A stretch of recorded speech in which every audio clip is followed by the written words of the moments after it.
Kasunod ng nabunyag na Sex for Flight scheme, ibinulgar naman ng isang OFW ang modus ng ilang opisyal sa konsulado ng Jeddah, Saudi Arabia, kung saan pinagbabayad daw ang mga runaway kapalit ng pagpapauwi sa kanila sa Pilipinas.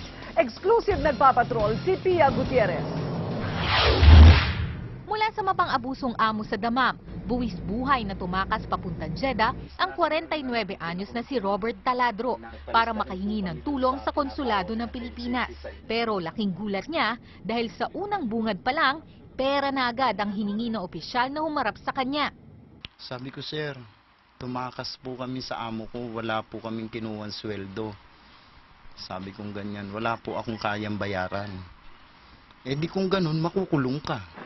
3 linggo na natili sa tent city si Robert kasama ng ibang Pilipino habang hinihintay ang pagproseso ng kanyang pag-uwi. Pero imbes na sa airport, sa kulungan siya ipinatapon. Inaalis ko na po sa isip ko para makarecover ako. Pag naiisip ko, ma'am, parang hindi ko na makakapiling ng pamilya ko doon eh. Halos 2 buwang tumagal sa kulungan si Robert at binaliwala umano ng mga taga-konsulado at Philippine Overseas Labor Office. Duda ni Robert, kung may nailabas lang siyang pera noon, hindi na siguro ganoon katindi ang hirap na dinanas niya sa Saudi.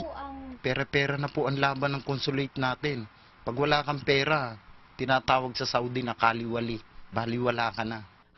Pinatunayan din ito ng 3 OFW na biktima umano ng Sex for Flight scheme.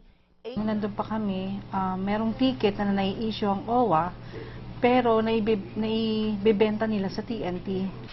Nilinaw naman ng Department of Foreign Affairs na libre ang tulong ng lahat ng embahada at konsulado sa anumang bahagi ng mundo. At ang paghingi na anumang kapalit ay mahigpit na pinagbabawal. Nangako rin ng DFA na iimbestigahan nila ang kaso. Pia Gutierrez, Patrol ng Pilipino.